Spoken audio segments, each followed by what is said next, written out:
everyone, and welcome back. Today we are going to be discussing how to condition and prepare your stamps to be used. First, you can go ahead and remove your stamps from their packaging and adhere them to a clear stamp block. I'd just like to mention that these tips are optional, but they might be helpful if you're new to stamping.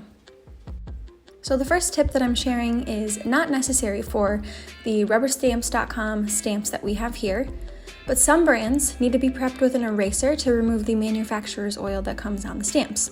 Fortunately, ours do not require this step, but it is something to keep in mind if you are using other brands.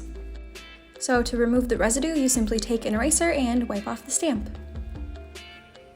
The next tip we have is how to prevent staining. So you'll see that this stamp is nice and clear and clean. However, as you use stamps, some of the pigment from the ink will remain on the stamp even after washing. This is a natural part of the stamping process, and it doesn't affect the functionality of the stamp, but if you'd like to try to prevent this at all, we do have a tip for you.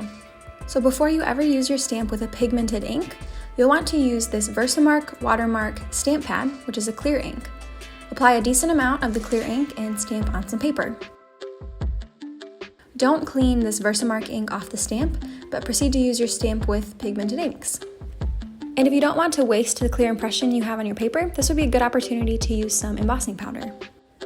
And finally, be sure to clean your stamps after use. We recommend this stamp cleaner by Remarks. So I hope these tips helped. Again, they are optional, but let us know if you try them out in the comments below. Thanks for watching!